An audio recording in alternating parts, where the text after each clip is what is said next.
All right, Shalom. First and foremost, I would like to give all praise, honor, and glory unto Yahweh, Bahashem, Yahushua, Bahashem, Ukakwadash. Double honor to the apostles and the elders of GMS who rule well, teach well, be a great example to us younger brothers. And peace and blessings, salutations to the hopeful link out there pushing his word and truth and in sincerity across the four winds in the name of Yahweh, Bahashem, Yahushua, pushing to get up out of here. Shalom to the hopeful link, the believers, the listeners.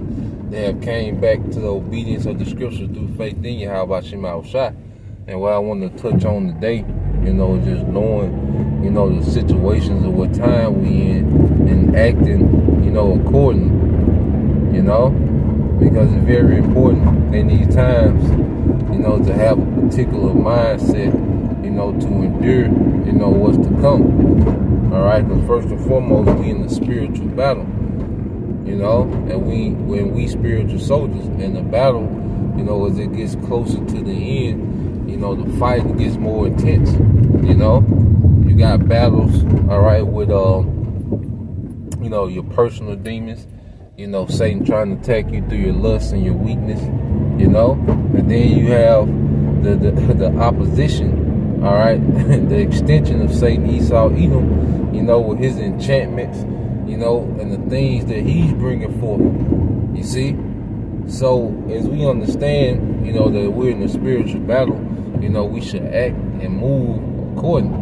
Now, when you go to 2 Peter chapter 2, verse 3, it says, "Thou therefore endure hardness as a good soldier of Yahweh Shah Hamashiach," and going to enduring that hardness, one thing about it, if we're soldiers, we have to liken it to an actual, soldier, and the soldier has to endure hardness, like, brothers out there dealing with the elements, you see, the soldiers have to deal with the elements, like they can't, ain't no time out, when it's raining, when it's cold, when it's hot, they in the heat of a battle, you see, and then a soldier is also deprived, of a lot of the, privileges of a regular citizen, because a soldier, is on call, especially when the battle is intense, the soldier ain't doing the things that regular citizens do,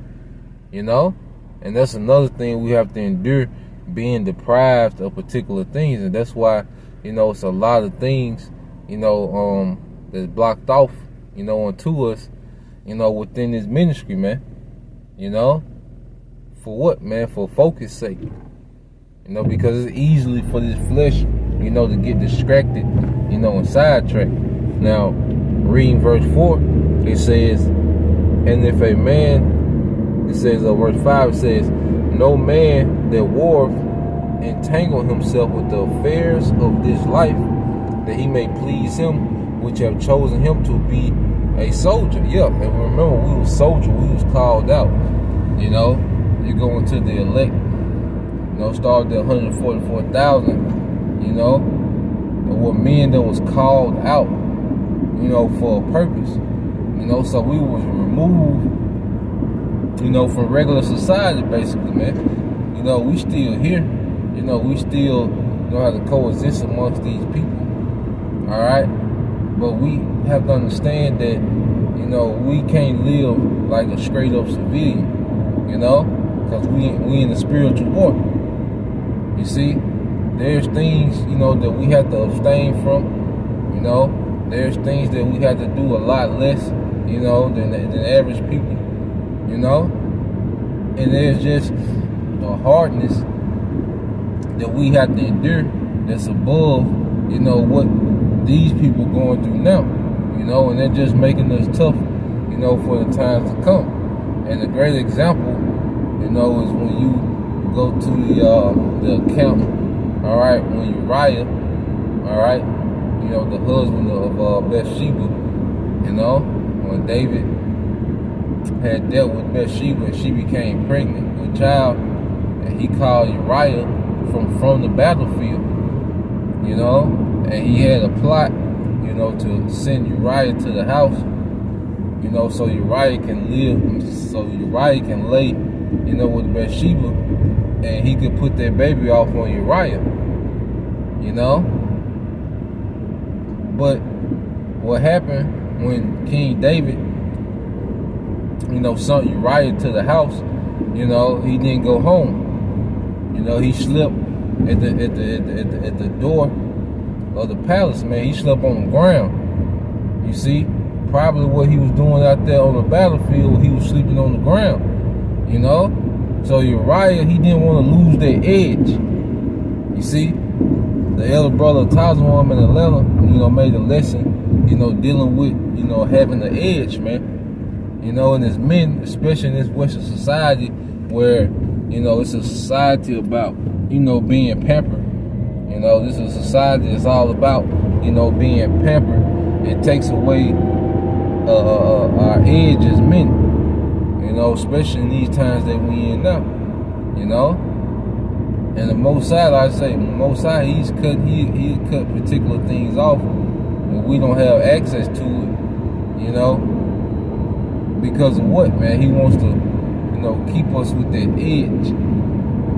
You see, but Uriah, you know, he maintained his edge, and he not only did he go and deal, you know, and eat good and probably drink, you know he had, you know, substance in his house, you know, but not only did he didn't go eat, you know, and drink and, you know, be married with his woman, he slept on the floor, you know, he slept on the ground, you know, with the guards, you see, and his mind stayed on the battlefield. Like,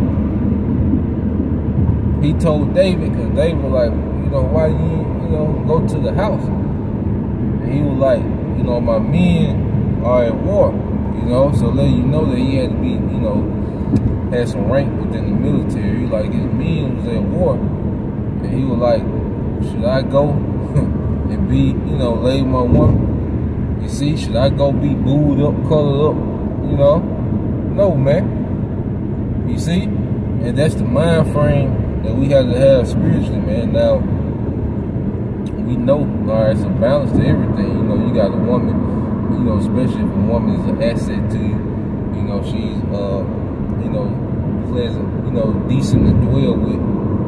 You know, you deal with your woman, you know, you gotta give her the due benevolence the scriptures speak about, you know. But it ain't gonna be a consistent thing, you know. It ain't gonna be a, you know, all the time. It ain't gonna be consistent. The only thing that we should be consistent is in this ministry. Now, every brother according, you know, to his balance. You know, we can't tell a brother how to move within his household. We just giving a perspective from the scriptures. You know, these are just perspectives to have, you know, from the scripture. You apply it to your household accordingly. You know. We're not telling you to neglect your duty, neglect, you know, your family. You know, some brothers have, you know, families and, you know, women and children. You know, some brothers just got women. You know, however it go, you know, you apply it accordingly. What the Apostle Paul said, the time is short. And see, we in crunch time. That's why he said they that have wives be as though they have none, because there's going to be a lot of times where you're not going to get to do the typical things, all right, that these people do, these civilians do. You see, because a lot of people don't have the responsibility, you know, that we have. You know, a lot of men of Israel don't have the responsibility that we have. You know, so we're not going to be as accessible, you know, to our family as regular men. You see. There's a lot of times where, especially, you know, every brother got different portions in the spirit, you know, so brothers that have a more heavy portion in the spirit, you know, it's going to be a lot of people, you know, around them that's not going to have access to them like that, you know, because, you know, brothers have different portions, man. So we have to understand the times that we are in, you know, and act, you know, according to the times, man. You see, this thing is all about sacrifice, man, but we'll get everything back, you know, in the kingdom. Remember, we're coming into an eternal kingdom, man, you know, So this look, you know, you've been a family man, or, you know, whatever, for 3, 4, 5, 10, 20, 30 years. But guess what? That little time, you know, that was missed, gonna be easily got back in the eternal kingdom, man. That's how we have to be, man. But first, you got to win the war. You win the war, you know, then you rest. You know, the scripture speak about that, labor to enter into that rest. You see? Scripture say labor to enter into that rest. There yet remains the rest. You know? And in our rest, alright, it's gonna be like an eternal downtime. Because we'll never have to, you know, go to a physical war, and we'll never have to be in a spiritual war again. You know?